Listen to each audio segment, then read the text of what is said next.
Shalom rekan-rekan sekalian, hari ini saya akan sampaikan kepada kita firman Tuhan dengan tema menyikapi akhir zaman. Menyikapi akhir zaman. Untuk itu saya akan bacakan kepada kita firman Tuhan yang saya ambil dari 1 Petrus pasalnya yang keempat, ayatnya yang ke-7 sampai dengan ayatnya yang ke-11. 1 Petrus pasal yang keempat, ayatnya yang ke-7 sampai dengan ayat yang ke-11.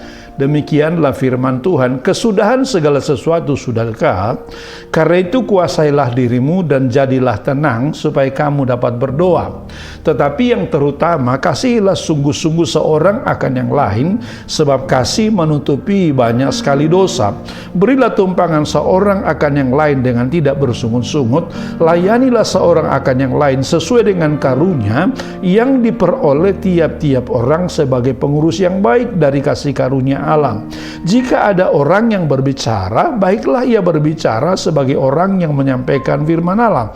Jika ada orang yang melayani, baiklah ia melakukannya dengan kekuatan yang dianugerahkan Allah, supaya Allah dimuliakan dalam segala sesuatu, karena Yesus Kristus ialah yang mempunyai kemuliaan dan kuasa sampai selama-lamanya. Rekan-rekan sekalian, firman ini mengawali pernyataan dengan mengatakan kesudahan segala sesuatu sudah dekat. Saya kira setiap kita paham, mengerti, dan yakin bahwa benar kesudahan segala sesuatu sudah dekat. Artinya adalah kita tidak lagi berada pada awal zaman, tidak lagi berada pada pertengahan zaman, tapi kita sudah berada pada akhir zaman, di mana Alkitab bilang kesudahan segala sesuatu sudah dekat. Nah, ketika kita menyadari kesudahan segala sesuatu sudah dekat, apa sih yang harus kita lakukan? Apakah saudara takut? Misalnya katakanlah, waduh, jangan-jangan betul kiamat sudah dekat. Isu yang sedang berkembang sekarang akan ada tsunami dengan ketinggian lebih dari 20 meter akan menghanyutkan Pulau Jawa dan sekitarnya. Apakah saudara jadi takut? Saya mau katakan kepada kita, andai kata kiamat betul terjadi, ketakutan tidak akan menyelamatkan engkau. Apakah kita misalnya katakan lalu sibuk mengira-ngira kira-kira kapan ya kiamat itu akan terjadi?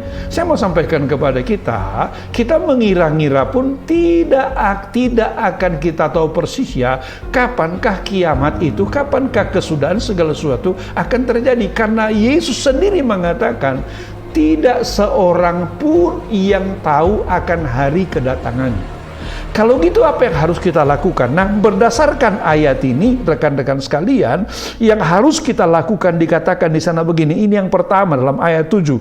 Kesudahan segala sesuatu sudah dekat, karena itu kuasailah dirimu dan jadilah tenang supaya kamu dapat berdoa. Yang pertama dikatakan di sana, kita perlu penguasaan diri.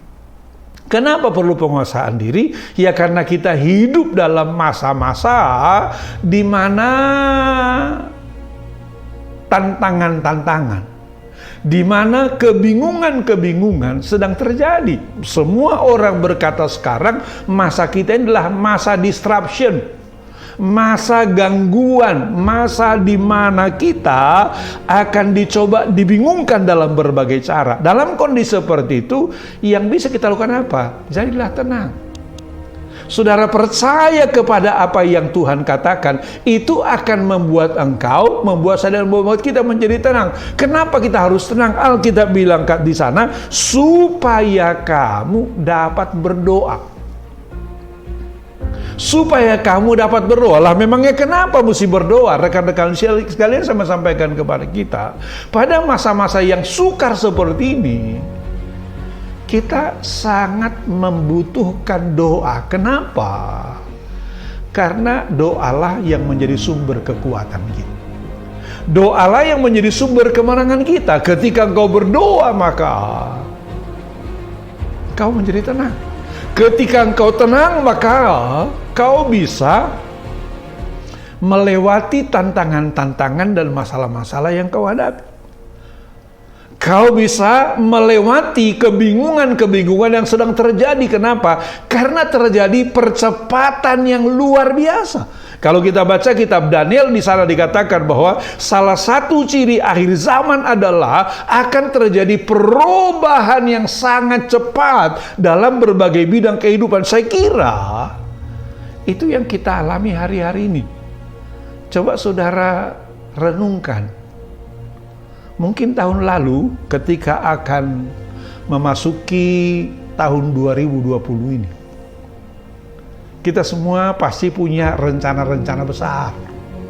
Bagi diri kita, bagi keluarga kita, bagi perusahaan kita, bagi usaha kita dan lain sebagainya. Tiba-tiba awal tahun datang corona, datang COVID. Waktu itu kita berpikir barangkali itu hanya ada di China, di Wuhan sana. Itu hanya ada di Eropa sana. Itu hanya ada di Amerika sana. Ternyata tiba-tiba bulan-bulan Maret, dia datang juga ke Indonesia. Bahkan sesudah itu kita harus mengalami pembatasan gerak. Dan sekarang sudah memasuki bulan Oktober. Artinya apa?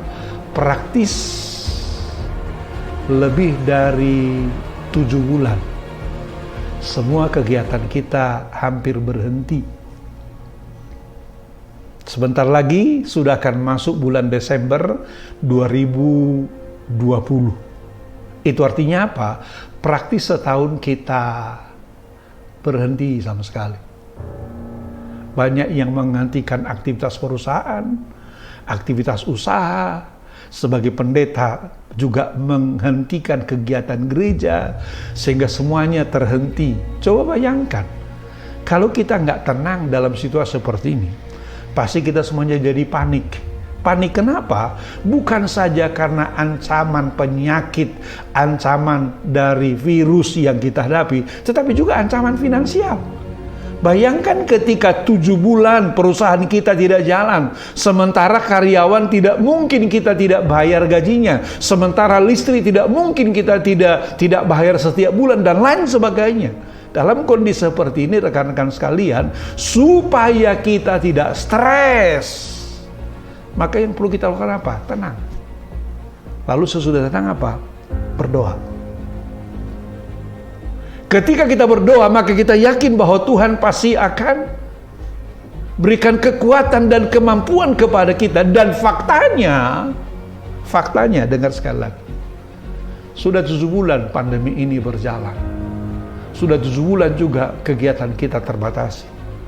Nyatanya kita masih sehat sekarang. Nyatanya kita masih makan sekarang. Nyatanya perusahaan kita masih jalan sekarang. Nyatanya pelayanan kita masih jalan sekarang. Coba bayangkan kalau engkau sudah stres sejak bulan Februari kemarin, sejak bulan Maret kemarin. Saya percaya engkau sudah terkuras imunnya. Dan kemungkinan besar kau sudah terkena COVID.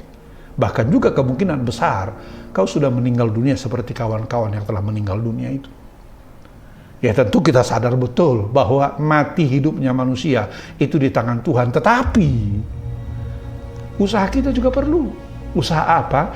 Menenangkan diri, mensyukuri anugerah Tuhan. Sehingga dengan demikian, kita bisa melewati masa-masa yang sukar ini. Jadi saya mau katakan kepada kita, pada akhir zaman ini Alkitab bilang yang pertama, yang perlu kita lakukan adalah apa?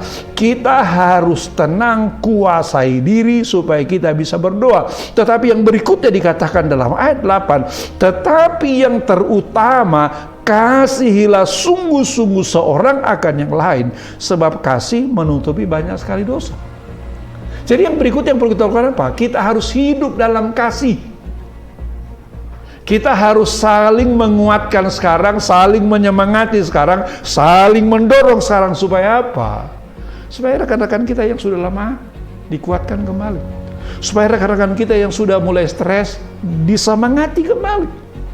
Sehingga mereka juga seperti engkau, seperti saya, dan seperti kita juga akan bangkit kembali dan mengalami kemenangan. Jadi rekan-rekan, inilah hal sederhana yang perlu kita lakukan supaya apa? Supaya kita bisa lolos dari hari-hari yang sulit, hari-hari yang berat sekarang ini. Dan saya percaya ketika kita sungguh-sungguh berserah kepada Tuhan, Tuhan pasti akan berikan kemenangan dan mujizat kepada saudara. Haleluya, haleluya. Tuhan Yesus memberkati. Amin. Jika Anda terberkati melalui video-video ini, silahkan like dan juga subscribe serta share kepada orang-orang lain sehingga mereka juga terberkati melalui video-video yang kami berikan kepada Anda, sehingga mereka juga terberkati oleh karena pelayanan kita. Terima kasih untuk kerjasama saudara. Tuhan berkati kita sekalian. Amin.